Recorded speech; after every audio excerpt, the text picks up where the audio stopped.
Good afternoon, everyone. I'm Wolfgang Young, the policy chair. We're going to go ahead and call this meeting to order. It's December 17th, 2020, for the meeting of the AMATS Policy Committee. Now called to order. The time is 1:30 p.m. I'm going to do a quick roll call. Ms. Zolotel, are you here today? Present. Present. Mr. Weddleton? Here. All right. Mr. Schutte, I assume you're still in participating? Or Schutte? I don't hear Mr. Schutte. We'll get back to him. Ms. Heil? Here.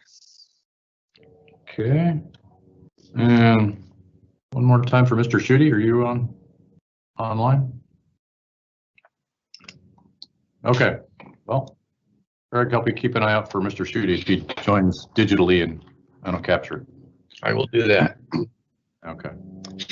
Alrighty. Well, I think we have a quorum, so we'll get going. Greg, will you please do the public involvement announcements? Yeah. Before I do that, is the agenda up on the screen if I'm sharing it correctly? Yes. Okay, great. So all AMATS meetings, of course, are open to the public, and the public will be provided an opportunity to comment. We'll have when we have a business item, we'll have presentation by staff or a consultant, and then after that, the committee will be given a chance to discuss it, and then we will ask the public to comment. We are allowing the public to comment via Teams Live, and they must notify. And if you folks remember, there's a bit of a lag between what's happening in the Teams meeting here that we're on and the Teams Live, so we'll just have to wait about 30 seconds or so to get to make sure that we're catching up with that. There you go. Thank you, Craig. So moving forward, do we have approval of the agenda? Mr. Chairman, this is Chris Schutte. I am here and I make that motion. Great. Second. Weddleton, second. I don't know who was first, Mr. Welton or Ms. Zolotel. Oh, that was I give it to her. Okay, well, and let the record show that Mr. Schutte joined us at 1:31-ish. So we have the motion for approval of the agenda moved and seconded. Any changes to the agenda? Okay, hearing none. Are there any objections to adopting the agenda? Again, hearing no objections, the agenda is approved. Okay, moving on to item number 4, approval of the meeting minutes. We have before us the meeting minutes from November 19th, 2020 for approval. Do we have a motion regarding these minutes? Move to approve, Weddleton. Okay, thank you, John. Heil, seconds. Thank you, Cindy. Moved and seconded. Any changes or discussions on the meeting minutes for November 19th?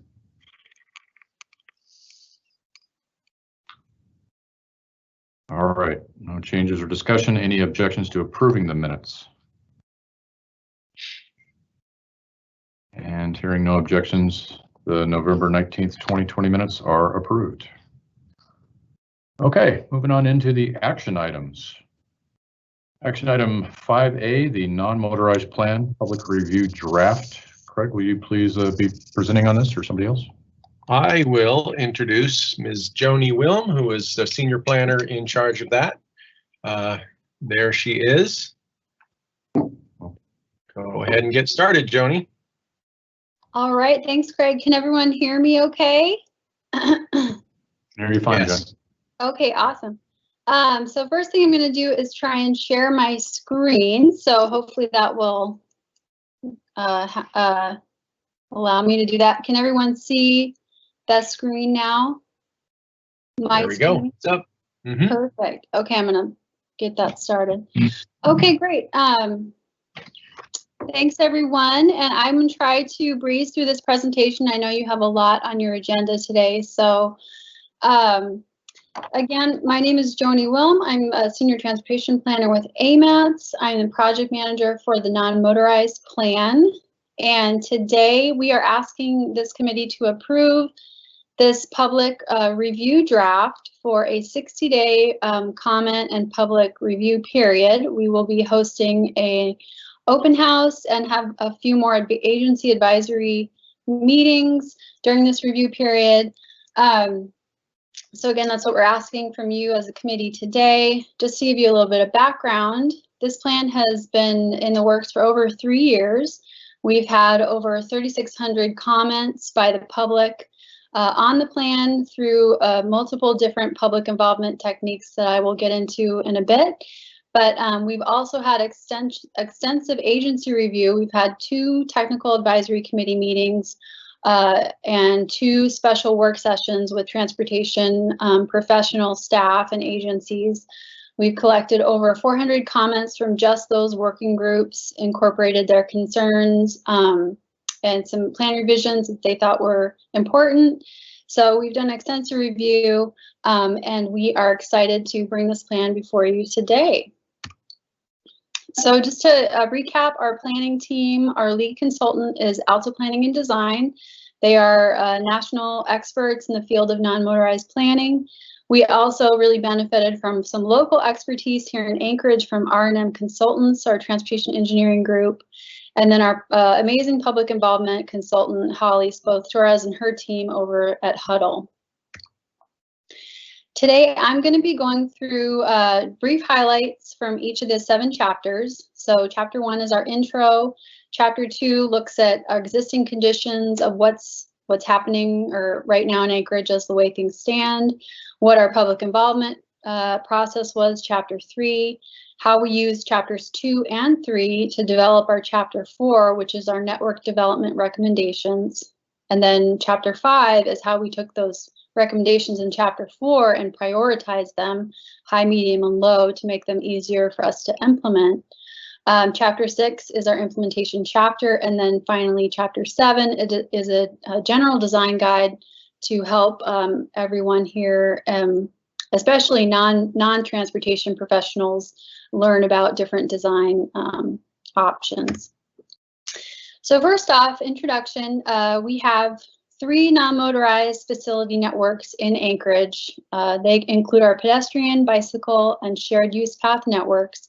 Our goal in incorporating all 3 of these into one plan was to create a more holistic network of non-motorized facilities, also to create all of these in one document that's easier to reference for our project engineers and the public. Each of these networks had a series of goals associated with it. For the pedestrian network, our goal was to identify priority corridors, provide flexible implementation options, and improve safety and connectivity. For the bicycle network, our goals were closing the existing gaps that exist right now, providing on-street facilities, and then connecting existing and planned infrastructure. And then for our shared use path network, our goals were to connect the existing bicycle and pedestrian routes, develop off-street connections to low-stress routes, and then serve the recreation and transportation industry here in AMATS. You can see our AMATS boundary on the left here. Within this boundary, we have different facility type recommendations. Those include sidewalks, enhanced shared roadways, which I'll talk more about in chapter 4, but those include yield roadways and bicycle boulevards, separated bikeways, which include buffered bicycle lanes and protected bicycle lanes, and then shared use pathway and side path recommendations, equestrian trails, and then supplemental bicycle facilities. So beginning in this planning process, one of the first things we did was to hold a workshop, have advisory group meetings, and public input to develop a vision statement. I'm going to read the vision statement, and that reads, Anchorage is a world-class northern city that has an integrated network of routes accessible for people of all ages and abilities to walk, roll, or glide safely on shared use pathways and streets. And with this vision statement and through those meetings and public outreach efforts, we developed a series of 7 goals. And I'm just going to read through these. This first chapter is word heavy, my apologies, but we'll get faster on these. But goal 1 is to increase the use of the non-motorized system. Goal 2 is to promote and improve health and quality of life. Goal 3, improve safety and security. Goal 4, optimize maintenance for all seasons. Goal 5, connect communities through all modes to all destinations. Goal 6, measure non-motorized use and assets. And then finally, Goal 7 is to build community through more education and involvement opportunities. So that was Chapter 1, which is our intro. Chapter 2, like I mentioned before, gets into researching and finding out what's going on here right now as we see things in Anchorage and the AMATS area. So we began by looking at plans that already existed. So they weren't limited to, but included these plans you see listed on the left. We also did a peer city review. We looked at 5 other winner cities, and the point of this peer city review was to try and find out what these cities were doing. These cities all have a lot of things in common, but one of the things they have in common was that they've been successful at improving their mode share for bicycles and pedestrians. So they're all winner cities. We wanted to figure out if there was something that we could learn from them that we can implement here to improve our mode share as well. We looked at Madison, Wisconsin, Minneapolis, Minnesota, Salt Lake City, Calgary, and Montreal. And we had several takeaways from those peer city review. I won't read them here in the interest of time, but we're able to find several things in these different areas to help us move forward here in Anchorage. Part of our existing conditions chapter was looking at our on-the-ground network. So here you can see the existing bicycle network maps that we generated. You can see the existing bicycle boulevards in yellow, existing bicycle lanes in the dark blue, existing paved shoulder bikeways in the light blue, and then the shared use pathways, primary and secondary. Those are in green. Those are dark heavy green, and then the lighter green. We also looked at the Anchorage Vision Zero plan. A couple reasons for doing this, but one of the main reasons was this effort that was completed last year has the most current crash data and statistics for fatalities and injuries in Anchorage. So we really wanted to see what they found, incorporate that data into our analysis so we could figure out where we needed to focus on.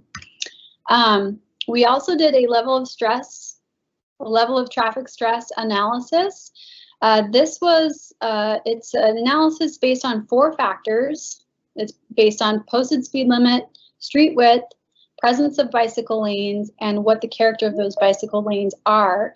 And then based on those 4 factors, it computes a level of traffic stress analysis of between 1 and 4, 1 being the lowest, 4 being the highest.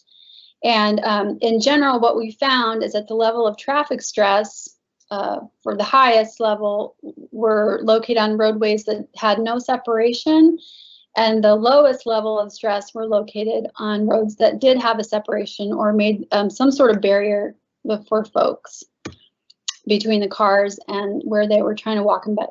Excuse me. Next, we also did a demand analysis. This analysis looked at these 6 primary criteria. Those were, we wanted to find out where people were, where they lived, where they worked, where they were playing or going to the parks, where they shopped, where they needed to access transit from, and where they were going to school. And this demand analysis also corresponded to our level of stress map that I just showed, in that these the higher demand areas correlated with the higher stress networks and roadways in our system. We also looked at health and equity. Here are the health indicators we looked at: obesity, heart disease, physical activity, cancer, diabetes, mental health, and asthma. I'm going to look at the equity maps in a sec, but just comparing the health and equity maps, we did find that in general, the areas with the poor health scores also had the poor equity scores as well. So here are the equity maps from the equity analysis. These looked at age, income, limited English proficiency, non-white population, education level, and vehicle access. And this map's really powerful because it shows us where our most vulnerable populations are in Anchorage, which is really important for us as planners, so we can know where we need to focus. And these populations that are the most vulnerable are also the most dependent on our non-motorized facilities. So for walking, biking, they need to access transit just to get their daily needs met. They typically don't have access to a car, and so this is really important information for us. So that ends our existing conditions chapter. Chapter 3 is all about our public involvement. So again, we began with a big kickoff workshop. We did multiple presentations. We had mobile meetings, stakeholder interviews. We did field data collection with this really cool app at the very beginning. And there was an online map as well where people could locate problem areas or things that were working, were not working. We did walk audits and we did an online community survey. I think our online community survey had over 500 participants as well. We also, in addition to that, we had advisory committees, an agency advisory group, and a citizens advisory group. These two committees oversaw our development of our vision and goals and objectives. They oversaw the peer city selection, our public involvement, our design guidance, and our project prioritization. In addition to that, we held several mobile meetings. The agencies on the left were the groups that we had mobile meetings for, and some key takeaways from those mobile meetings included that we saw a strong desire for more non-motorized infrastructure within the AMATS area, improved maintenance, increased safety, prioritizing snow removal, better connectivity to transit, and then increasing connectivity throughout the area. And then lastly, we did a winter maintenance forum. We actually did this one first, was in September of 2017, but it was very well attended. We got a lot of great information. We had presentations from municipal maintenance operations, DOT maintenance and operations, and park operations, municipal parks operations. So a lot of great feedback. We're super appreciative of everyone's time. We had great public involvement, advocacy, representation there, and we would like to have another winter maintenance forum at the tail end of this planning effort. So just a heads up, we are looking forward to that. So chapter 4 gets into our network development, and here you can see our proposed bicycle network map. So this takes all the info we learned in chapters 2 and 3 and uses it to recommend facility types as we move forward. So for this network map, you can see that where we've recommended enhanced shared roadways, which we'll talk about in a second, separated bikeways, shared use pathways. And these, again, were a result of our goals, which were to include on-street and off-street facilities, building existing shared use pathways and side path network, providing low-stress connections, and providing upgrades to existing facilities. So enhanced shared roadway, those were the first facility type that I mentioned. These include 2 different types of facilities, yield roadways and bicycle boulevards. Yield roadways are like a Chugach Way type street. There's usually no markings, they're bi-directional, and they're set up in such a way that they're comfortable for bikes and pedestrians to share with cars, because they're designed in such a way where the cars aren't going super fast, so it's comfortable. Bicycle boulevards, which like we have on 10th Avenue now, are give bikes and peds a priority. They usually have a posted speed limit of 25 miles per hour, and they usually have some wayfinding signage that goes along with them. Separated bikeway is our second facility type. These include buffered bike lanes, lower left, and protected bicycle lanes on the right. Buffered bicycle lanes, there's a brand new one that we have in Anchorage now on Pine and McCary Streets, and we just biked it with our BPAC committee in September. It's a really nice facility. It's like a bike lane, but it's separated by at least 18 inches of a striped buffer. So, and DOT managed this one and put it in. It's really nice. So kudos to you guys at DOT. It's a super great facility, and appreciate it. Thank you. Also, the protected bicycle lanes, which we don't really have any yet in Anchorage, but these are like a bike lane. They're on street, but they're also separated by a physical barrier, such as a flexible delineator, a curb, or planter. So this is a facility that we are striving towards implementing here. And then finally, shared use pathways or side paths. Shared use pathways is probably what we're all most familiar with. These are our Tony Knowles Coastal Trail, our Chester Creek Trail. They're off-street, dedicated for two-way travel. They're super comfortable, really great, very, very populated by a lot of people in a wide range of ages. And then side paths are like those, but they are located immediately adjacent to or parallel to a roadway. And then for our pedestrian network, we were able to identify primary and secondary corridors. These we identified through looking at the Vision Zero high injury network. We looked at areas of high demand, high need, and the transit stop locations. And so getting into Chapter 5, prioritization, so how we took all that data and then prioritized it to come up with a high, medium, and low priority to make it easier for us to implement.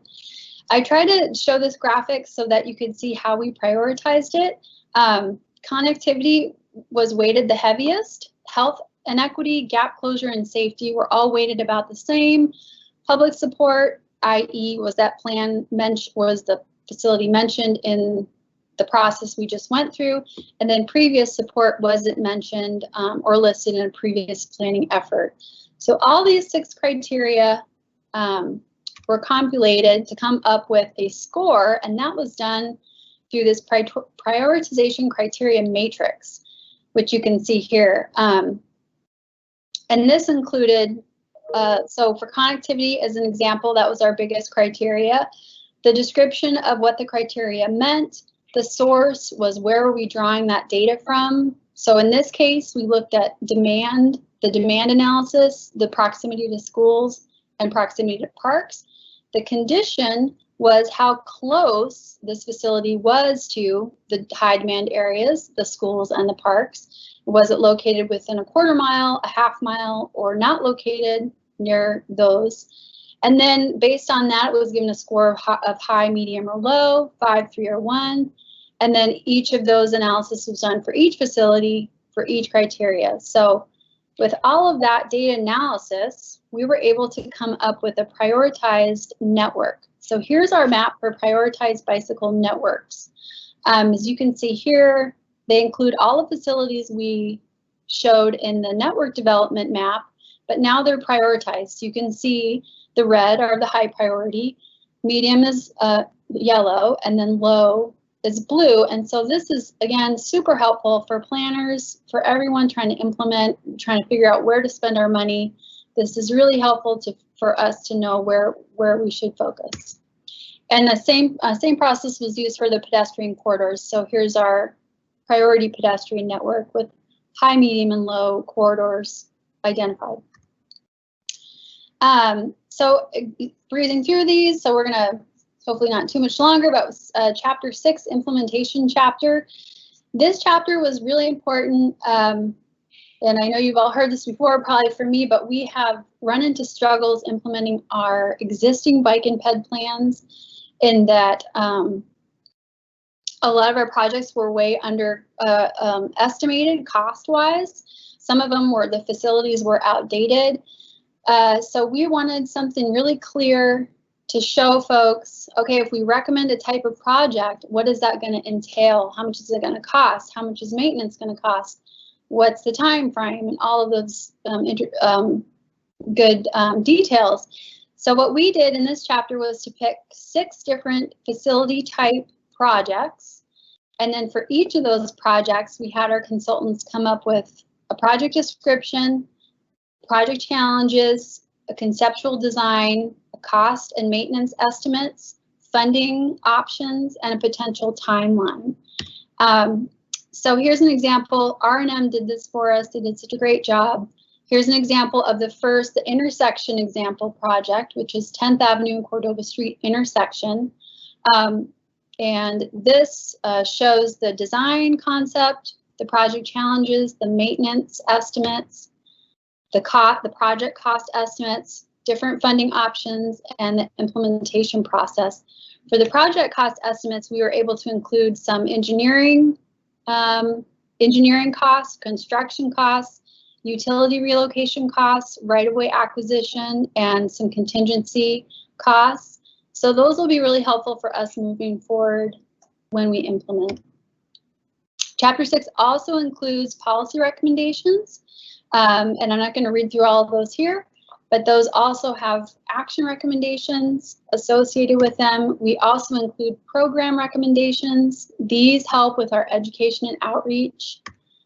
And then finally, no implementation chapter is complete without an implementation matrix. And this is what all planners really like because it helps us figure out what to do when.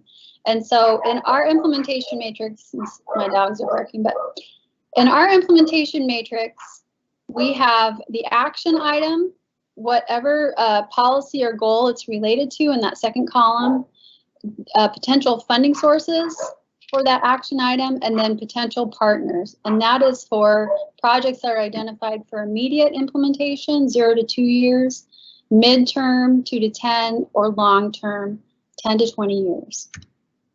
Okay, so final chapter, we're gonna breeze through this. Thank you for your patience. Beginning this out, we just had wanted to give folks an overall review of what guidance was available for them from national, state, and local guidance. We were able to give some design guidance for user needs for pedestrians, bicyclists, wheelchair users, and other non-motorized users. We were able to give design guidance for all the facility types we recommended. I super really like this bicycle facility selection tool, which I think is really nice for people who are not transportation professionals to try and assess what type of bicycle facility is appropriate based on the posted speed, which is on the x-axis here, and the average daily traffic speed, which is on the y, or average daily traffic amount, which is on the y-axis, to figure out if you should be recommending a shared roadway or a buffered bicycle lane or a multi-use separated path. We also had examples of intersections for at-grade treatments, crossing types, grade separated intersection treatments, and then signalization. We also have bicycle parking recommendations, signage and wayfinding. And then finally, we have a maintenance section with a maintenance matrix and a winter maintenance. And then finally, we have an appendices. And in the appendices, we have, when we were going through the process, we wanted our plan to be progressive, but we realized some of the treatments that we were recommending weren't yet adopted by Anchorage. And so we wanted to make sure that folks were clear on that. If we were recommending something and it wasn't yet approved in Anchorage, we wanted to make sure that was clear so that people weren't asking us why we weren't implementing things that weren't yet approved. So we included that based on our agency review. We also have meeting minutes in there and a glossary. And that is it. Does anyone have any questions? All right, thank you, Joni. Any questions from the committee to Joni on the non-motorized plan? Looking for hands. Craig, do you see any hands? I do not see anyone's hand up right now. Okay. Well, seeing none from the committee, we're going to move to public comment. Are there any comments from the public at this time? Remember, please, you have 3 minutes to speak if you choose to speak at this time. And Christine, if you will please start your 30-second timer and let me know when you're done. Sure. We don't have anybody on the live feed. We can probably see that 30-second delay. And nobody submitted a comment before the meeting. Okay, so if I'm hearing you right, we don't need to wait 30 seconds? That's correct. Okay. All right. Then we'll move forward. What is the will of committee regarding putting out this non-motorized plan for public review? This is Shooty. I move to release the plan for public review, please. Zalatel second. And Meg Zalatel second. Okay, thank you. Are there any objections to approving the motion? All right, hearing none, the motion is approved. Thank you, Joni. You did a great job today. Thank you. Thanks, everyone. Okay. All right, moving on to item 5B, we have the Bicycle and Pedestrian Advisory Committee seat nomination. Craig, are you going to be giving us information today on this? Yes, I will. Real quickly, again, I hope the memo is up on your screen. We have a public seat open on the AMATS Bike and Ped Committee, and we're fortunate to have a good nomination in C.B. Brady. Some of you folks might be familiar with him, but his family's been in Anchorage for a long, long time. He was a contractor for many years, and at some point he developed a degenerative eye condition, eye disease, retinitis pigmentosa, and he now is the executive director of the Alaska Center for the Blind and Visually Impaired. He is in the latest Urban Streets magazine that Joni worked on, where he talks extensively about his experiences as a visually impaired person getting around Anchorage. And he's been bringing a very valuable perspective as someone who is happy to point out some of the challenges that he has and figure out ways to work constructively to improve things. So the TAC recommended his approval to you folks at their last meeting 2 weeks ago. And we're asking to have him appointed to the BPAC. All right, sounds good. Thank you, Craig. Are there any questions or comments from the committee regarding this nomination?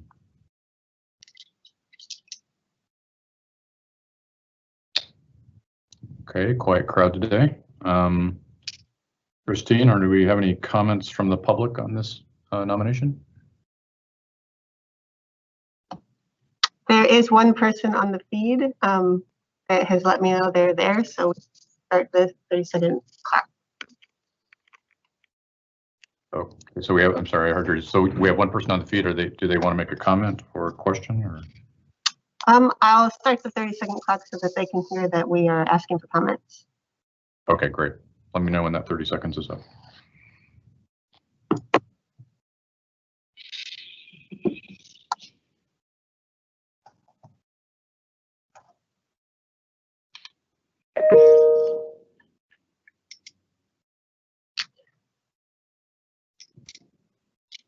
No public comments at this time. All right, thank you, Christine. Okay, regarding the nomination, what is the will of the committee? And move to appoint Weddleton. Shooty will second. And thank you, Chris, for the second. Okay. Are there any objections to approving the motion as stated? All right, hearing none, the motion is approved. Thank you, Craig.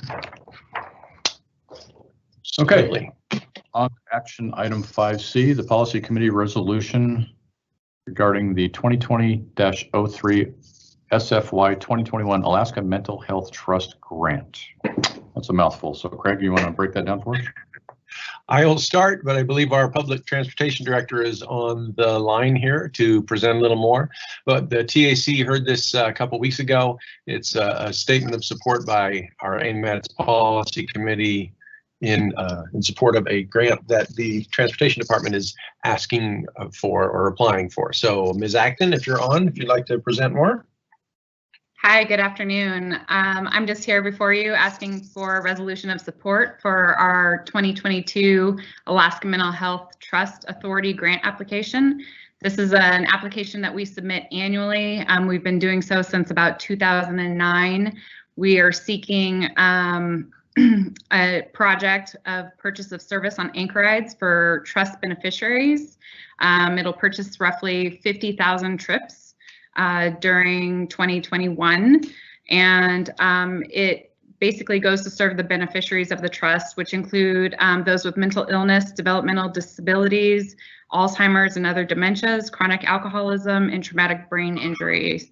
So what I'm looking for today is just basically a letter of support so that we can submit our application on time and get going on the competitive process. So happy to answer any questions. Great, thank you, Jamie. And this is a perennial event, is that correct? Yes. Oh, okay, great. Okay, any questions or comments from the committee on this subject? Yes, Mr. Chair, this is Meg Zalatel. I put my hand up. Oh, All right. I'm falling down on the job. Sorry. Okay, there it is. I see it. Okay, Zalatel, go ahead. Thank you. Ms. Acton, does the definition of trust beneficiaries align with those who qualify for anchor rides, to utilize anchor rides? Yes, actually, this grant application allows us to use some of our other funds for other eligibility uses on anchor rides, and these are specific trips for trust beneficiaries. Great, thank you. All right. Thank you, Meg. Any other questions from the committee on this subject? And shout out if I don't see your name right away. So Meg, I still see your hand. I'll assume your question was answered. Okay. All right.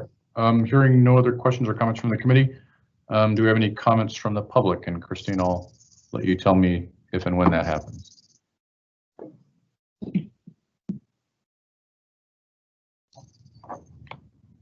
Or not. I started the clock. I'll let you know when it runs out. Okay, thank you.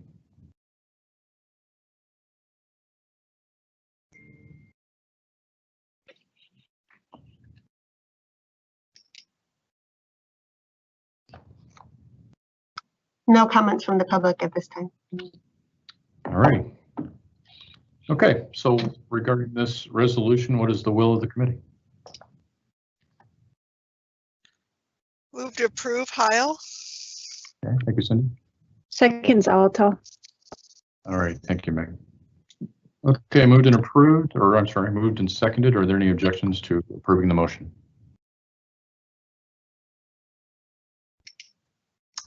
Okay, hearing no objections, the motion is approved. Thank you, Jamie, for presenting today. Thanks so much for the support. Okay. All right, Craig, are there any other action items I'm not capturing here? No, sir. Okay, so we're going to move on to item 6. I don't see any project or plan updates, Craig, unless you know of any I don't know about. No, I do not. Okay, moving on to item 7, general information. Item 7A, AMATS FFY20 fourth quarter project obligation report. Craig, who is going to inform us today? I will go through this quickly, and we have enough expertise online. If we have questions about specific projects, I'm sure with the assembled, we can find someone who can get an answer. Hopefully you see the fourth quarter project obligation report up on your screen. We do. Great, excellent. So just Chairman, or Craig. Yes. Sorry to interrupt you, sir. Could you zoom in a little bit? I will. Thank you. How's that? Thumbs up. Little lag sometimes going from my house to yours, I guess. It looks fine. Thank you. Beautiful. So again, we do a quarterly obligation report, and each quarter has a different percentage where we can be within the amount that we obligated, and it's basically the report works with column B being what we had in the actual tip that was approved, the most recent version, and the column C is what we actually did obligate for the project, and then what we have left to obligate still is in column D. Since we were at the fourth quarter, we have to be exactly at the amount that was in our allocation. And bottom line is that we have obligated everything we had planned on obligating in the federal fiscal year for FFY20. And so if you actually scroll down to the bottom here, which I will do, you can see in red here the 0.0%. So we obligated everything we thought we were going to obligate for the federal fiscal year in our AMATS allocation. That's about it for the report. So if folks have questions, we'll see if we can answer them. But we're glad we spent all the money within our boundaries as we had planned. We didn't have to worry about something slipping to somewhere else. Happy to answer questions. Thank you, Craig. Any questions from the committee on this one?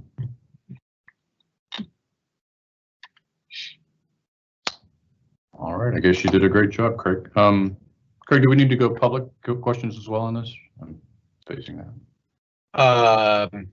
We should, I guess we can. I'm not sure if there's anyone still in the chat. Christine can let us know. There are people in the chat. I've asked anybody if they have a question. I'll start the 30-second clock now. Okay. Okay. Yeah, anybody if, from the public would like to ask a question, let us know. Christine, let me know when you're ready.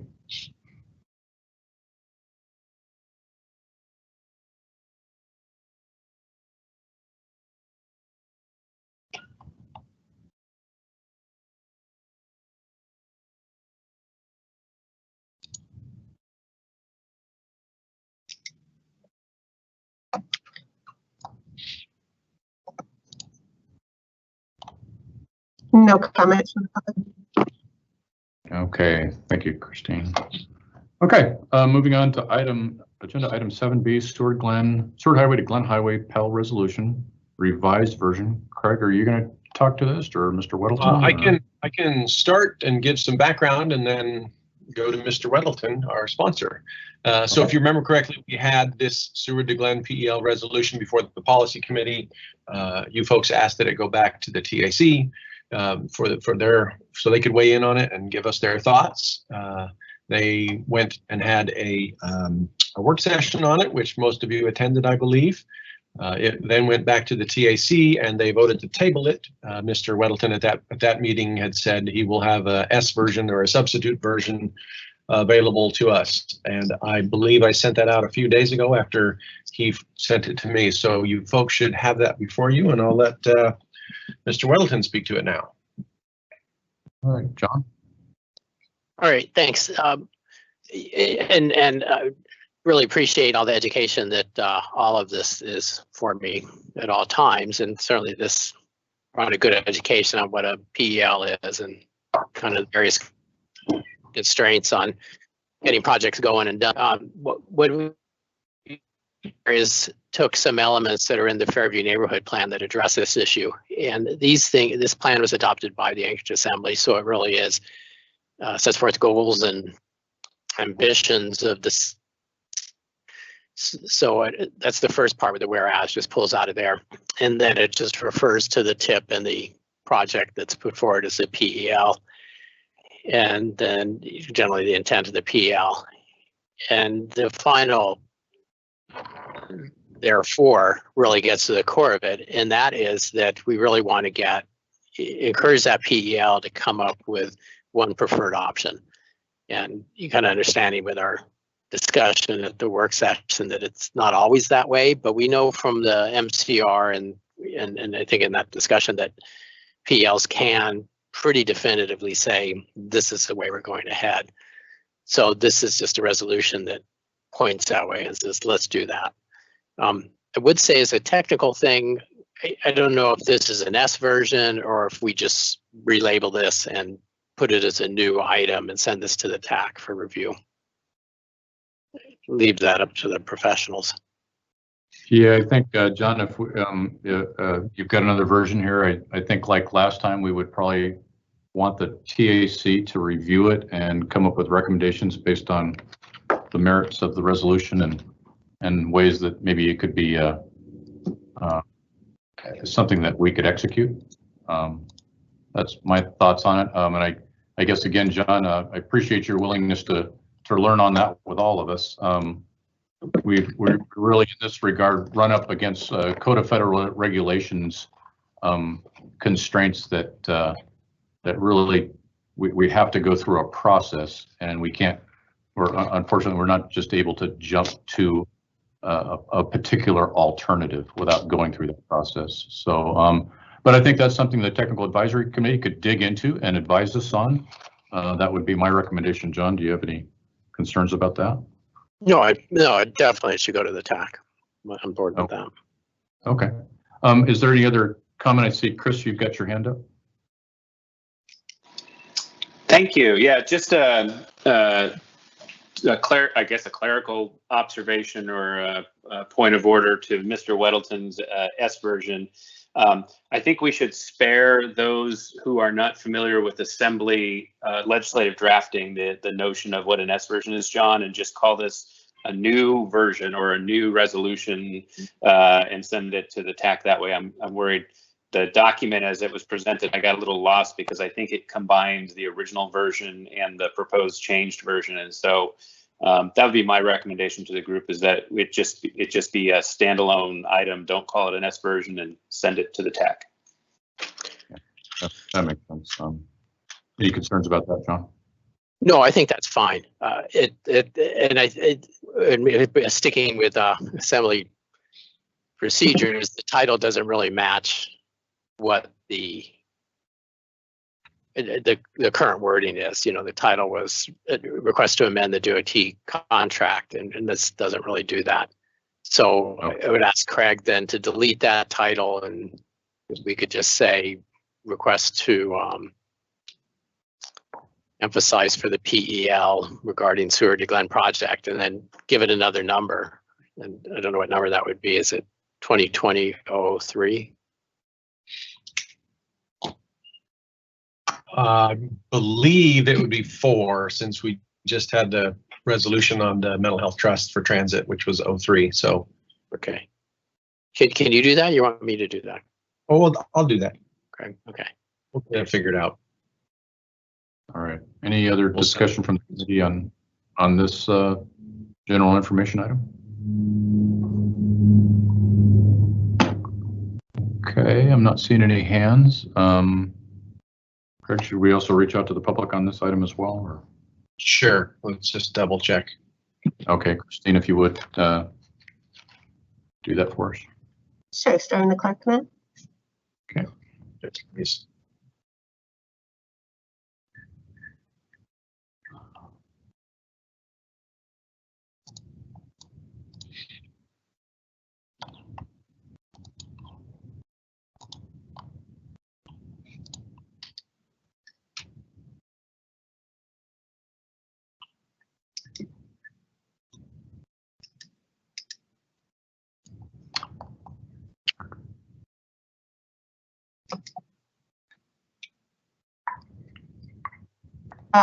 One question from the public: will a copy be made available to the public?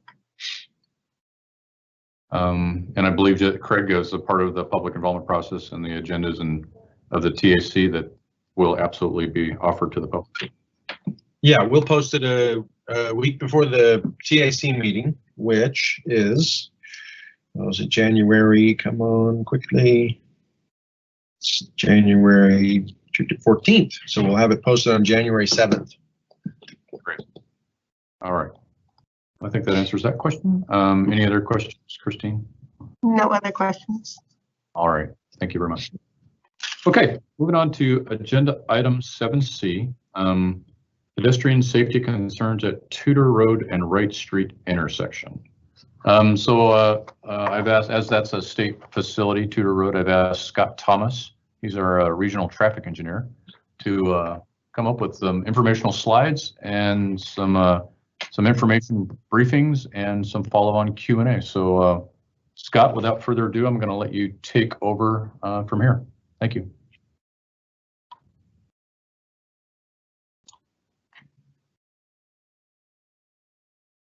And I think you're still on mute, Scott. There we go.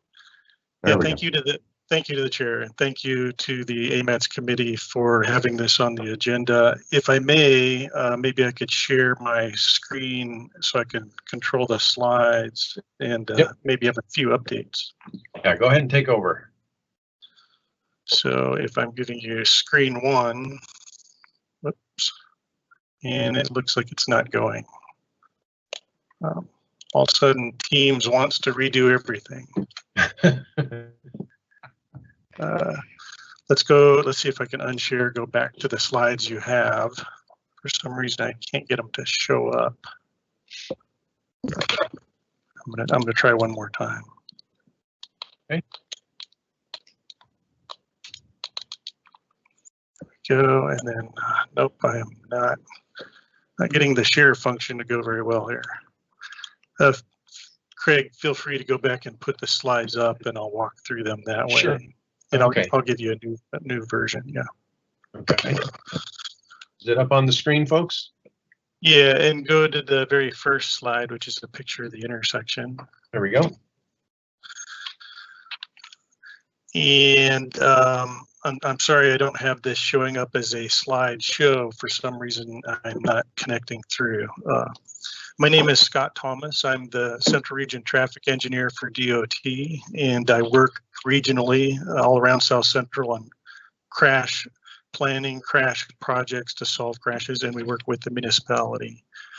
I appreciate AMATS's work on making a major update to the non-motorized plan, and I think what I'll show you here on Tudor Road will help inform that plan as it's out for review and maybe help make some refinements. I'm going to share, it's going to take about 20 minutes to show you this area. I'll share concerns with the area and this problem that occurs elsewhere, and how we might, what options we have done and what options are left that AMATS could consider. And I was sorry to see 2 fatalities in the recent months here, and we've been working on a project in design now to try to prevent those crashes at night.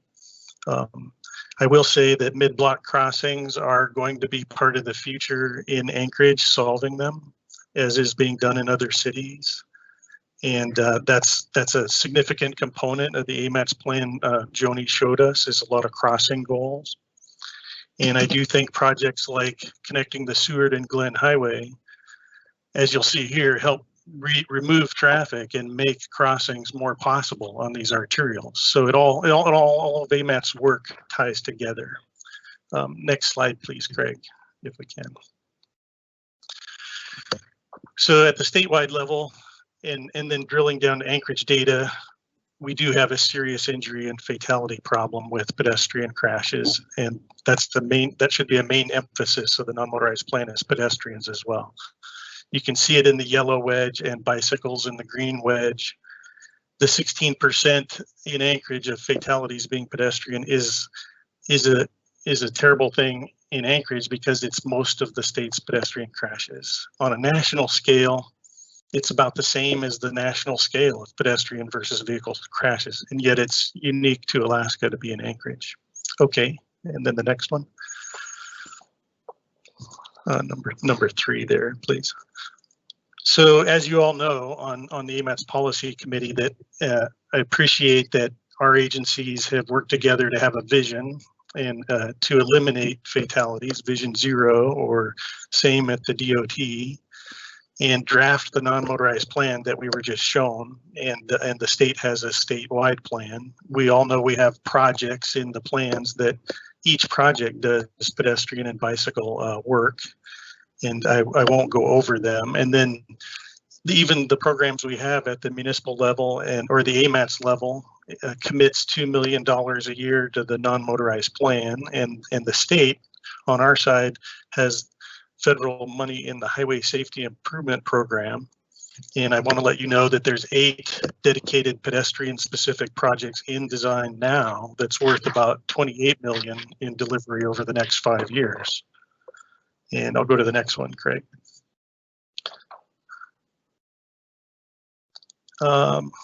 Actually, okay, thank you. So what this slide shows you is from the statewide view of crashes. Doing our sorts is the top crash areas in Anchorage and in the state are shown in yellow here. And they're basically the arterials, as everyone knows, Tudor, Muldoon, Gamble, Downtown, and Midtown.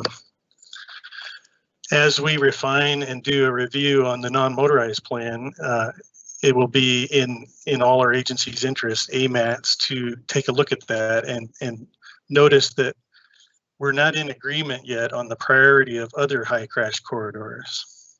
That's an AMATS concern. I agree that Tudor Road is high ranking in the non-motorized plan, and that's one important corridor. These fatal crashes happen in other corridors like Muldoon and Gamble and the ones listed. So we want to take a look at that and see whether we agree on high crash corridors. The second point I want to make as we review the plan is, and what AMATS can do, all our agencies, is that mid-block crossing solutions are a goal, as we can see in the plan, but they're not easy to do because they don't meet engineering criteria. So that's going to be an AMATS problem. We have to look at engineering criteria. Number three, when you look at this map and you start looking at all the goals for these areas, the needs are bigger than the funding in the safety program for the state and possibly AMATS. So having the priority list is a good thing. It'll be critical that we pool all our resources to get to these. The fourth thing from my point in the state line of work is that it's good that that an alternative network the network's being expanded in AMATS, but it's not very well defined in the plan yet. In order to get to mid-block crossings, they have to lead somewhere. So there will be refinement maybe during the project phase, either in design or in planning around these high crash corridors. What we see so far is they're just corridor projects, but we'll have to refine that to determine where crossings go. And these are just things to know as we move forward, or we may stall on some of these questions. The next slide, please. So the reason I'm glad you had this on the agenda is I'm going to need help on the state highway safety side of things in order to help solve Tudor and other high crash areas, and that comes from AMATS. And to be more specific, those same concerns I just showed you, I would recommend that the technical committee, we can discuss this, review these concerns, and they'll have to be resolved at some point when we get towards planning and projects. Number one, we agreed that Tudor is a high crash corridor. Compare the Highway Safety Improvement Program rankings for serious crashes and fatalities with the AMATS rankings, and you'll find that a lot of the other corridors of concern are fairly low ranking in the final priority in the non-motorized plan. And I think if we recheck safety scores, it would be good to improve the AMATS ranking of high crash areas and solutions. Number two, we're all going to need to review, all agencies, the engineering criteria for crossing solutions, and I'll show this to you in what's been done and what can be done. We're not able to meet that criteria, so maybe that means looking at the criteria. Number three, that I would take to the technical level, I'm not asking the policy committee to solve this, I'm saying this is good information for the technical committee. Conclude if pedestrian bridges are an option in high crash corridor areas. There's one serious structure in the AMATS non-motorized plan, the last draft I saw, and there may or may not be a choice to have more, and I'll show you more on that. Agree to further refine the secondary network around these corridors in more detail at a pedestrian scale, somewhere in the planning or design process, because that will better determine crossings. Crossings don't really come first. The network defines the crossing and the solution. If we put in the crossing without the network, we find that people don't use it or they don't walk to it. We want to make it work. So these are just observations from the Highway Safety Improvement Program, and I'm going to say that if we can synchronize all these projects with what we're seeing at the statewide level in the we call it the HSIP program, there's a greater potential for AMATS to secure added funds from the state on top of the TIP to solve safety problems. If you take these questions to the technical committee, I'm recommending that maybe it would come back to the policy committee with any updates on how it changes the non-motorized, when you get to the final non-motorized plan rankings, criteria down the road in design, and whether there's any more emphasis on pedestrian safety. So now I'll go to the next slide. So I just want to let you know that this is a really tough problem at Tudor Road. We've been here before at the Glen Highway. We've all been here before at Burgaw Street. And what you're seeing on the left is a pedestrian structure with 6 people using it in pairs and 2 people down below on the road. And unfortunately, this site had 5 fatal crashes. And it takes a long time to program solutions. And on the right-hand side of the screen is AMATS and the program Connect Anchorage went all out investing on grade separation, separating conflicts with the interchange and the pathways and the undercrossing. So that was a very good solution, and I'm just showing we've been here before. So now if we go to the next slide. Today's topic is what about Tudor and Wright Street, or Tudor from Lake Otis to Piper? And we have now the same situation, 5 pedestrian fatalities in this area over a long time period at Wright Street, at or near. We have land use on both sides of the roads, just like many arterials, with green belts, services, housing, the rescue mission in this case. And for the state safety program, this is number 2. And it's the top 5 are all equal. We have Gamble and other streets. I'll let you know that we've studied it in the past for past projects, and we find it's a busy spot, the busiest, and it averages 10 pedestrian crossings per hour.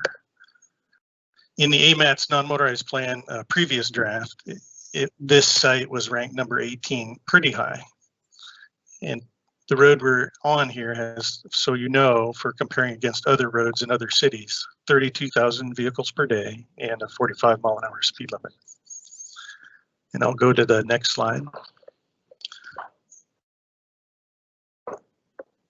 So what we know is over time is this is a site that in the columns has had a pedestrian crash just about every year.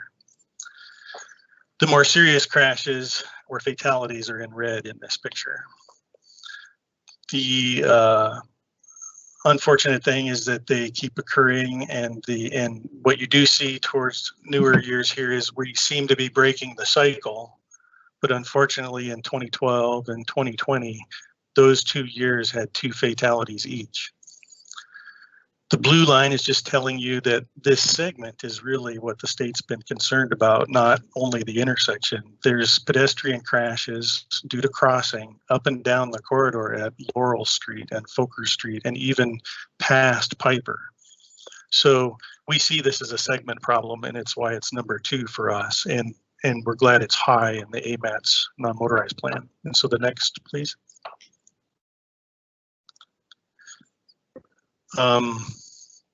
This is just to let you know that a lot of highway safety improvement studies were done in the past, and this shows you the crossing activity in these are north-south black arrows on the road, and the busiest spot is just west of Wright Street in front of the rescue mission at the time, and this was done in 2006, and it was very busy. This is 13 hours of observation on all intersections, and it averages about 10 pedestrian crossings an hour. So I want to let you know where this comes from, the Highway Safety Improvement Program.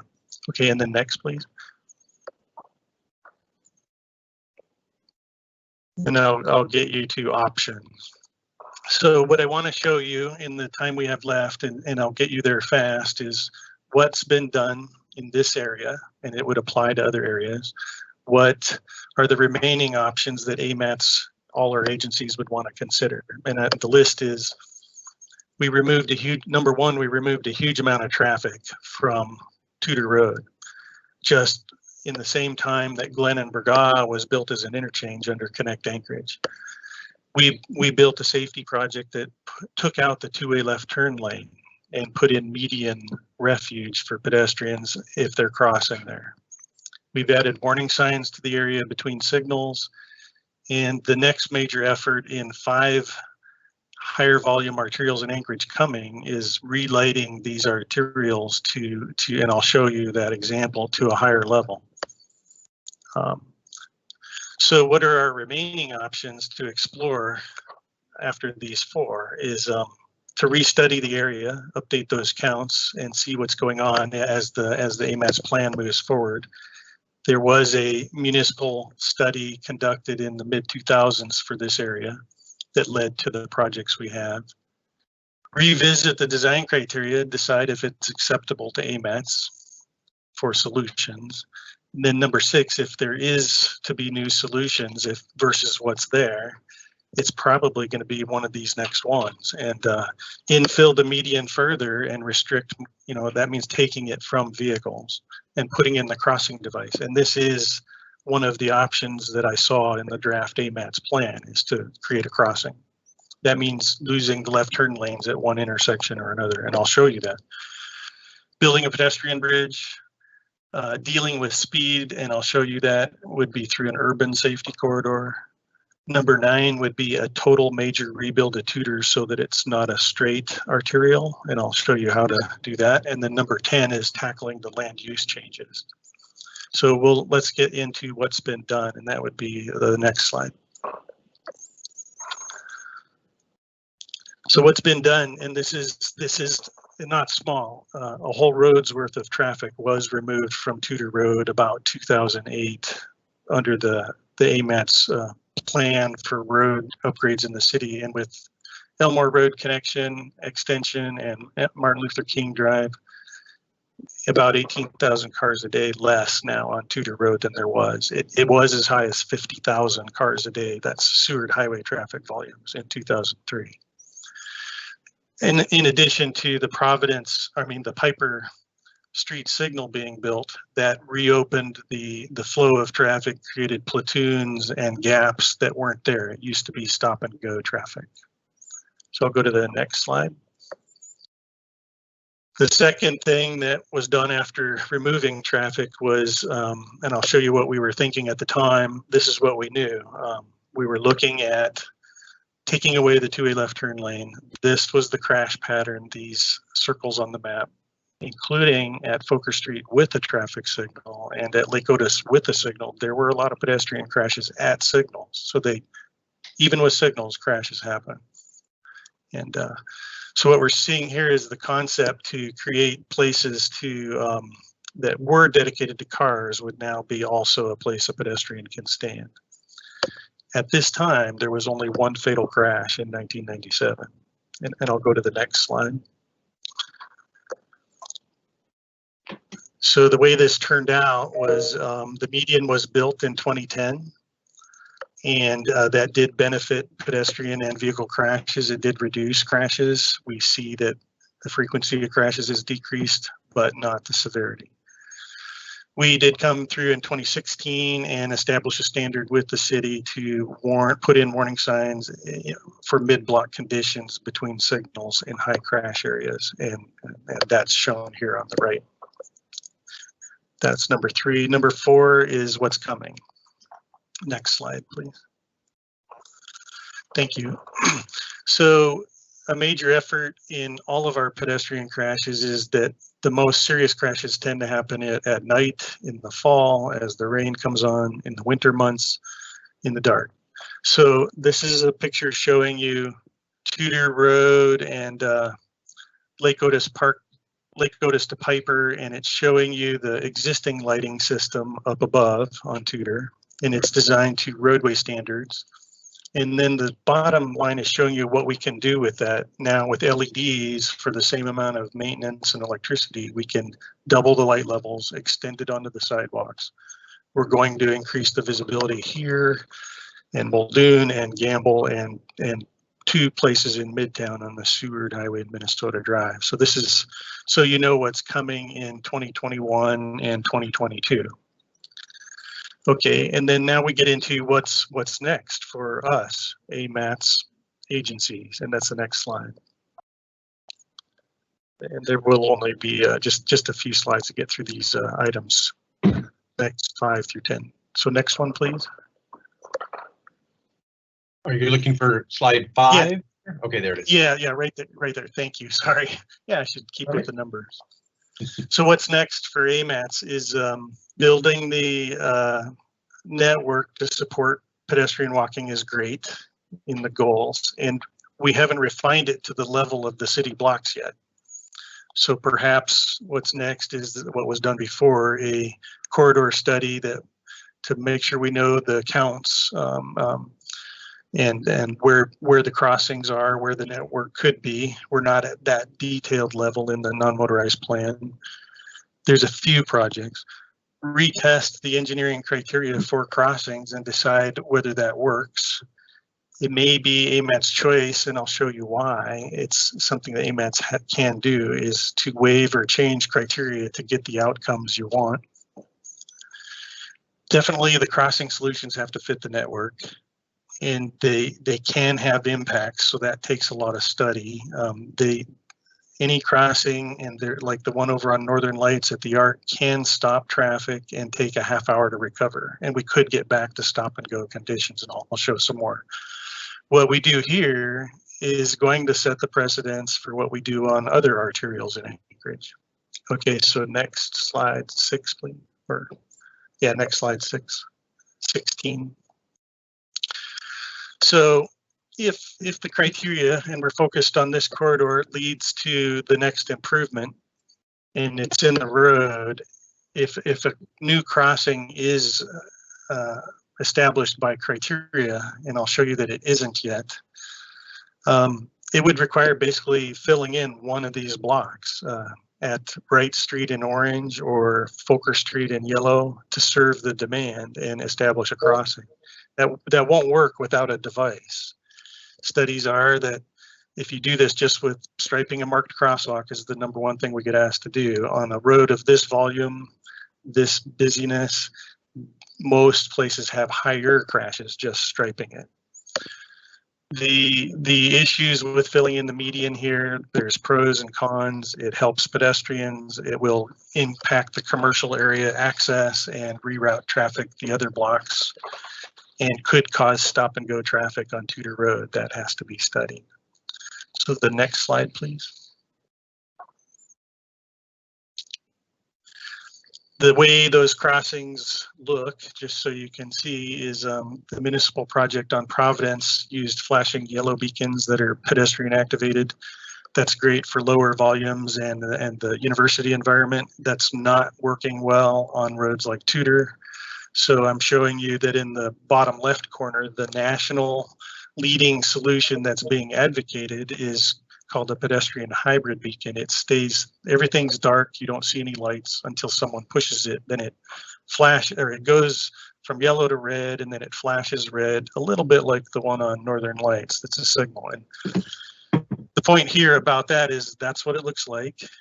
The national criteria for that is you have to have 20 pedestrians per hour to warrant that device. And remember, the counts here are 10 pedestrians per hour. There are some concerns that we have at DOT about this device. Is there's limited safety studies. One city that's using this on a road of this volume about 2 blocks away, just like this, hasn't been studied yet for before and after effects. There's the potential for it to be misused, activated too much, for it to affect the signal movement or progression on Tudor. And everything like this requires maintenance and upkeep, and our agent for that is the municipality. The state would not pursue a device like this. It's really a joint solution and something we have to explore further in AMATS. Next slide after this device type is a picture of West Northern Lights with number 18 there. So far, there's 3 pedestrian crossings that are signalized, and it's just more of a traditional signal that's red, yellow, green. And there's a national criteria for that, and that national criteria goes up to, you require 75 pedestrians per hour. Not the same requirement for a school crossing like this one, but if we were to do it anywhere else, that's the national criteria. It rests in green, and it has all the same issues as the previous device I showed you. How does it affect progression and traffic? Will it be misused? Will drivers respect the signal? I showed you earlier that even with signals, there's crashes. Okay, and then the pedestrian bridge, next one. So there's only 10 options to go through. Number 7 is to let you know that the safety program at the state did consider a pedestrian overcrossing, as was built in the days with stairs to fit in the right of way we have. And I'll let you know that the criteria that the state has for a pedestrian structure that's been in place is 150 pedestrians per hour. That's pretty much out of reach for all the pedestrian structures we've built in the city. So there may be another criteria. The problem is that you can't just build them with stairs anymore. And as you see in the upper right picture, this one on Lake Otis works pretty well, but it has to be fenced. People have to be steered to use it. As I showed you earlier at Glen and Burgaw, we had 5 fatalities at that site even with a bridge. So nothing's crash free. Now the bottom right picture shows you that the newer structure down at Elmore for the Greenbelt system has ADA accessible ramps. Those take about a city block. So I just want you to know that with the pedestrian bridge, it's not an easy solution to any arterial. In this picture up above, it means that to make it work, you're possibly buying the church property and buying the gas station property, and how much are you serving to put in a bridge? And then there's the fencing question. I'll also throw in that Tudor's a major trucking route, and oversized loads will affect the design of something like that. So let's go to the next one, which is number 8, or next slide, 21. Or there you go, 20, yeah. So I want to let you know, and the reason I say AMATS can set its own criteria. AMATS has a budget, and the criteria establishes how far that budget goes, and it sets the precedence of what gets treated. It's worth noting on this map that all of our high crash areas are these ones in yellow from the state's review. And surrounding all that, you see these green squares. Those are pedestrian structures to go over or under. And this community has made a huge investment in over 70 structures that are pretty much parks and rec, greenbelt focused, things we value, schools, but they don't necessarily work around high crash areas. They weren't targeting high crash areas. I'm saying that the 150 pedestrian per hour rule is not the only reason to build structures. It's what's the community's goals. So that's why I say it's up to AMATS where we take this plan and how far you go with structures. So we'll go to I'll leave it as an option, and we'll go to the next slide. So there's only 2 slides of options and then a summary and time for questions. Next slide is urban safety zones, basically double fines. And the point here is that speed is the issue that everyone notices, and speed leads to severity of crashes, and everyone wishes that speeds would be slower. We have experience where when you just put in a sign and a number, that doesn't mean you'll get that speed. Sometimes it has gone up for us. So I'm saying it takes more than signs alone. We have some experience in the rural safety corridors where you double the fines, and then it takes a new policy from all our agencies, and you have to commit to pretty intensive enforcement and education of motorists and pedestrians, and everybody has to buy in to taking it easy. And it sounds good, but it actually has worked in our rural areas, and we have gotten a serious crash reduction of 45% over 10 years. It's not ideal because you have to stay on it. It's more of an interim treatment until you can get those capital projects that you want to make it permanent, and it takes an intensity to keep it going. So I'll just leave that as an option. And then the last 2 options on this next slide. Beyond the basic treatments, and I just threw these on as the last possible solutions I could think of, and the list could be added to, is you could make major changes to Tudor Road, and that would be a major AMATS investment on the scale of the interchange. It's a straight road. There's very few options for an arterial. You can chicane it or take it from being straight to narrow it a little bit and shift traffic a little bit. And you have to make people feel like they're in a place they want to go slower, and takes horizontal features, vertical gateway type features, all kinds of vertical features, and that affects storm drains and all of the utilities in the area. That's a major project. I'm just saying that there's really not much you can do as long as it's a straight road, unless you start changing things. Number 10, last of all, is instead of working on the road, is to look at the land use conflict. There's shared uses in the area that generate trips to each facility, such as from housing and services on one side of the road to the green belt, or services or convenience on the other side of the road. Put land uses on the same side of the road. We do have a lot of major arterials in the city where this problem is occurring. Put land uses away from the road, or take a look at the land use entrance and exits and see if they're better aimed at the signals, the same as we try to aim towards pedestrian structures with fencing. So I'm just putting AMATS type options on the table. I'm not selecting one. I think these are good for the technical committee to consider as they review the non-motorized plan and how far to take it. And then we'll just go to the summary slide and open it for questions. Last slide. So just in summary, I wanted you to know what's been done, completed, and those are 1 through 3 in the upper left: removing traffic, building the median refuge, warning signs, and number 4 in 21 and 22 is doubling the light levels on 5 major corridors in town. 5 through 10 are restudy, fill in the median further, get to the crossing solution, double the fines if necessary, rebuild the whole corridor, or change the land use. Those are options that I can think of, and I'd be open to hearing a lot more. And on the right-hand side of this summary is the request I would make, kind of from the Highway Safety Improvement Program. An engineering request is I need help. The safety ranks aren't that high in the non-motorized plan, but they're pretty high in our program. And I've told you, I don't think our individual programs can do it alone. We have to team up with more of a safety focus.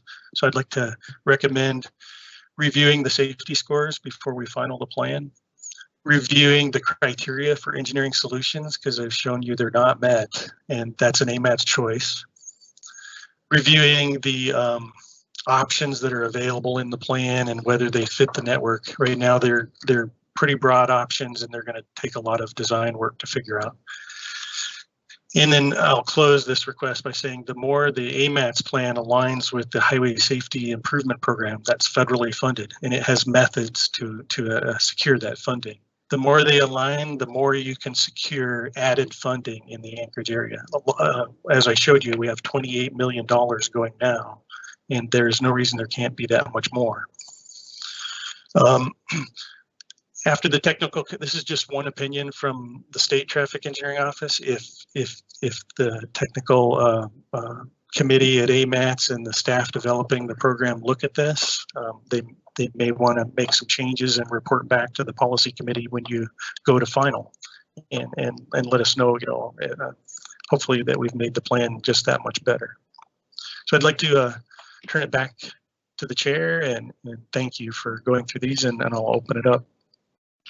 All right, thank you, Scott. I appreciate all the great information. So we'll go ahead and open it up to the committee for any comments or questions you might have at this time. Raise your hands or speak up. This is Ms. Alatal. I have about 3 or 4 questions, if I may. Yeah, go ahead, Meg. Sure.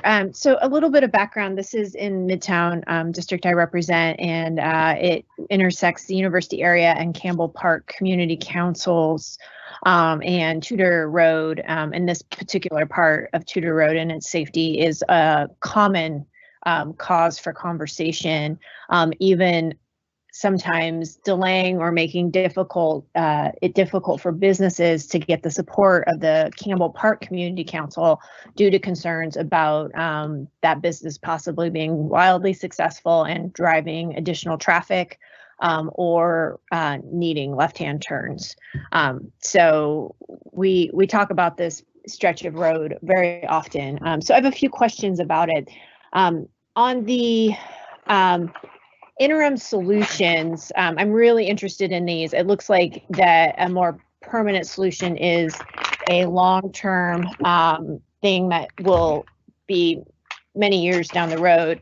But is it possible, I guess 2 questions on interim.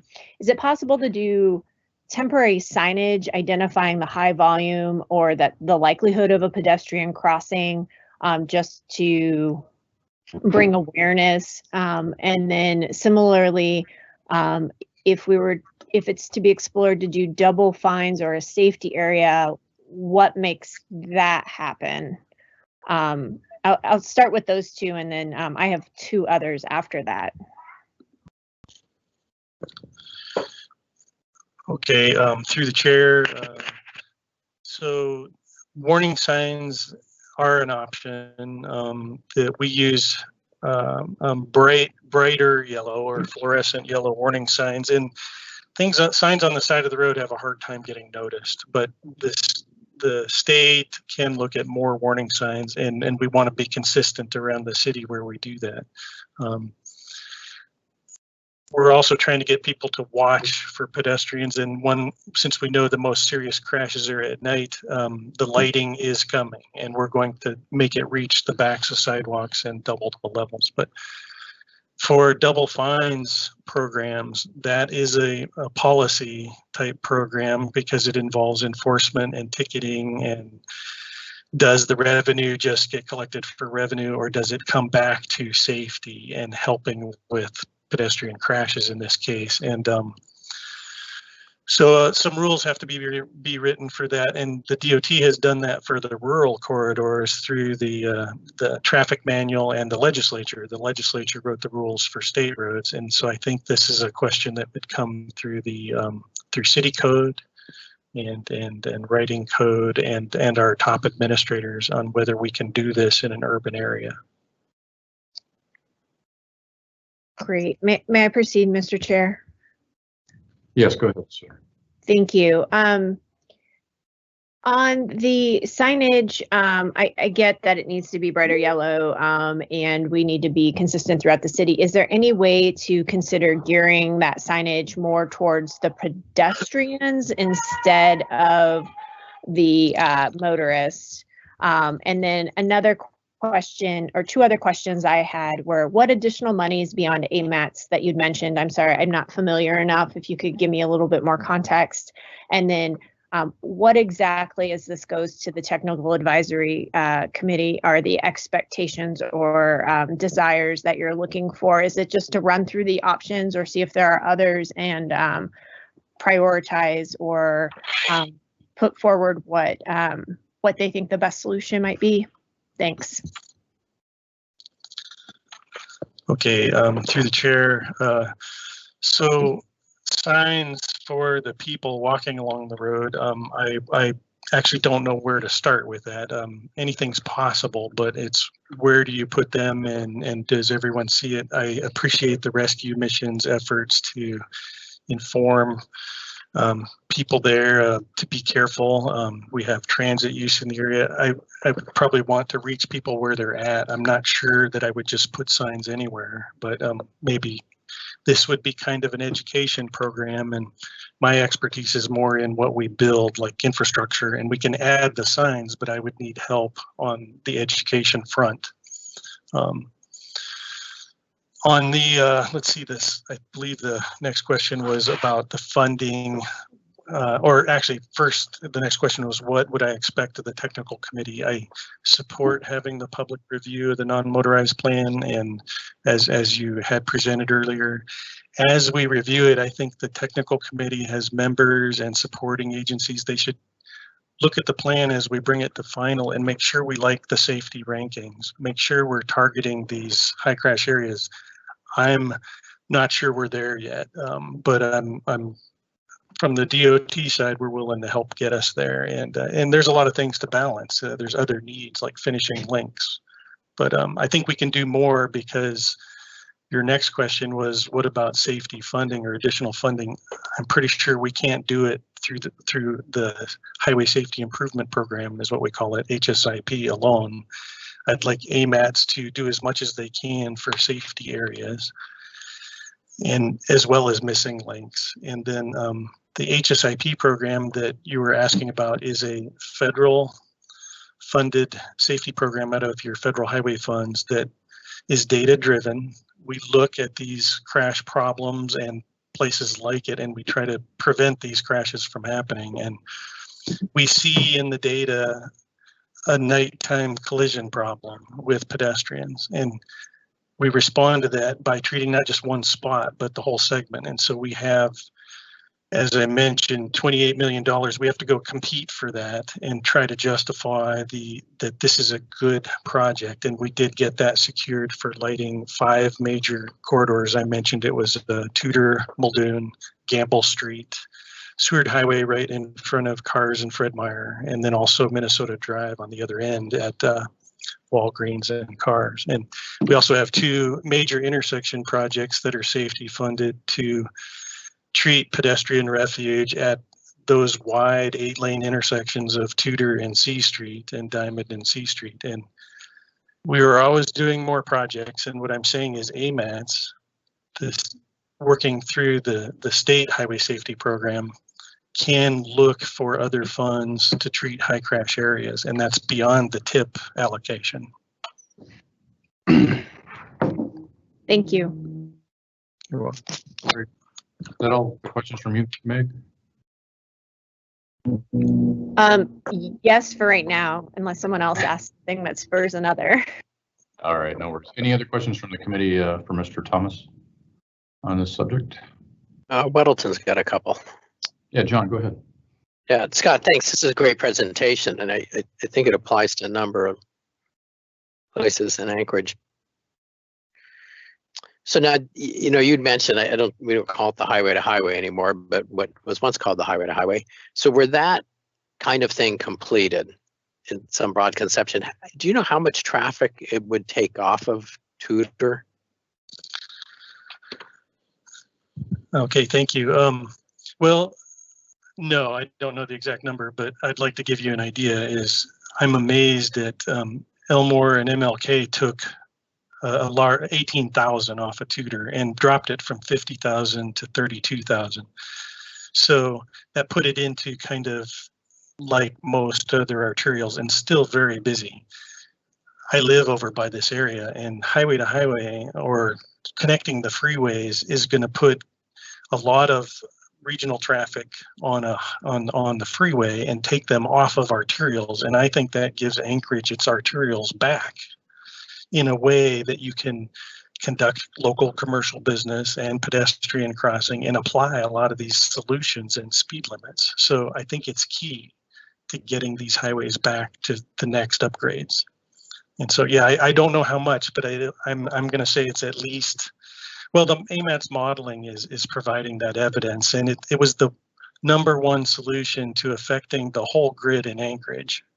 And then connecting Elmore to MLK was the #2 solution in the modeling in the past. So I support the #1 solution so that I live by there so I can have the arterials back as well. We used to take our kids to events after work, and it was hard to do. So potentially were that to happen, so this would be a 30-year plan, I guess, or more, 40. So you could narrow Tudor even. You could knock a lane out, and I mean, is that? I mean, 18,000 cars. If you knocked it down to another 15, you'd have a Spenard Road instead of a Tudor. So I appreciate that question. I think you're gauging it right. It depends on the numbers from the AMATS modeling, but you're right that up to 15,000, if we can get the road down to 15,000 cars a day, it becomes like a 3-lane. I'm not sure that'll happen with Tudor Muldoon route because it's such a connective route for the city and all of its infrastructure all the way to the airport. But you're right that with most roads, there's going to be a lot of those opportunities on a lot of roads if we can get the freeways connected. So if I might, one more. Scott, you had mentioned you said get AMATS plans aligned with the HSIP. So which plans are you referring to? Today's non-motorized plan that's going out, that would go out for public review, has a huge amount of work on building a network and doing the right things. And then the outcome of that analysis is a list of very specific projects. And my point is that as we do the review, I'd like to see us all refine that, because some of those very specific projects that are in these safety areas that I showed you in yellow, they're not ranking that high.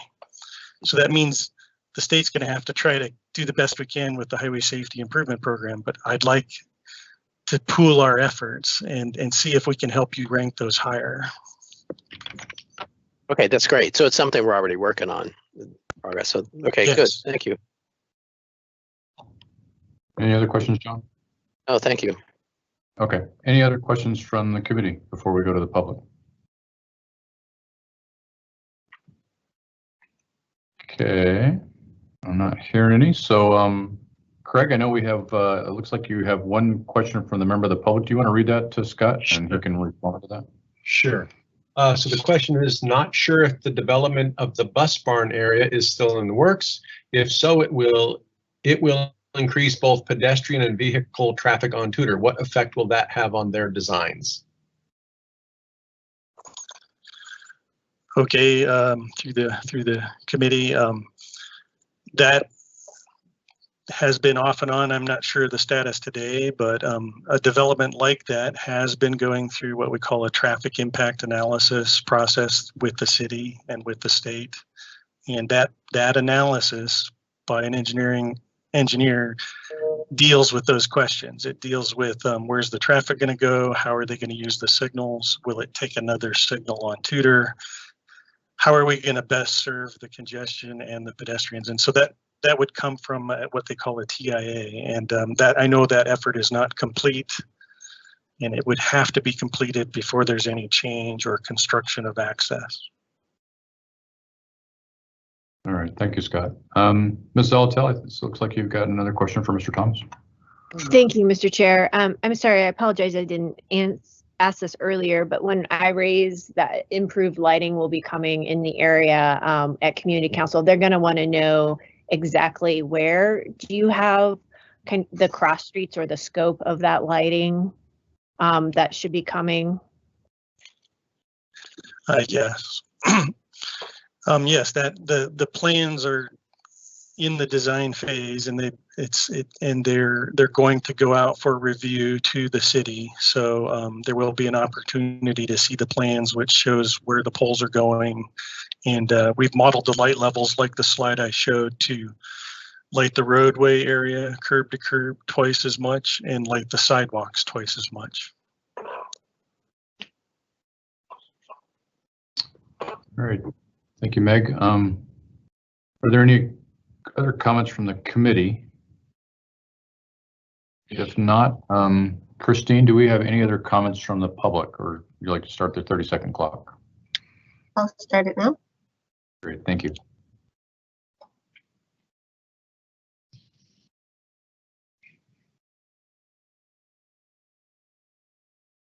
And Craig, that AMHTA grant is all signed. Let me know if you need anything else from us for that.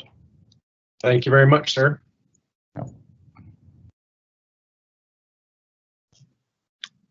No other comments from the public. Okay, all right. Well, thank you, Scott. That was a great, very informative presentation. Really appreciate your hard work on that, and I'm sure there's more to follow. Thank you. Okay. All righty. Well, that concludes agenda item 7, I believe, Craig, unless I'm missing something. As far as I know, that is it. Okay. All right, then we're going to be on to item 8. Any committee comments? Does the committee have any comments to add today, just of a general nature? Yes, Mr. Chair, this is Ms. Salatel. Oh, go ahead. Thank you. I just wanted to raise the issue. It's come up at Community Council, the last multiple community councils, and it's about snow plowing and sidewalks along state roads. So I am doing my part in elevating the issue once again. And so I said I would bring it here. So I don't know if there's any additional information beyond what's on the state's website to pass along. But I wanted to elevate that, as I said I would. Thank you. Oh, absolutely. Yeah, the city and the state, obviously, as you know, both own facilities within the bowl area. We have a little bit different strategies when it comes to plowing the sidewalks and when we get to them and such. But the governor's budget's at play right now, so always happy to have support from the community in terms of funding for our M&O forces, so we can keep up on things like that and make it better. Okay, any other comments from the committee? Okay, if there are none, move on to item 9, public comments. Are there any just general public comments at all? And Christine, I'll count on you to let me know if and when. Sure thing. Okay.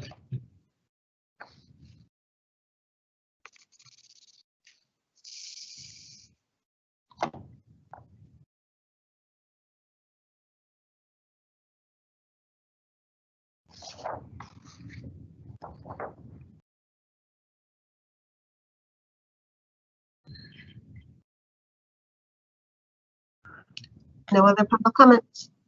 All right. So with that, and with the holidays approaching, before we adjourn, I wish everybody a happy holidays and a safe New Year's. Do I have a motion to adjourn? This is Heil. I move to adjourn. Judy, second. Thank you, Chris. Are there any objections to approving the motion? All right, hearing none, the motion was approved. The meeting is adjourned at 3:10 p.m. Thank you, everybody, for your participation, and have a great holiday. Thanks, you too. Bye. Bye-bye.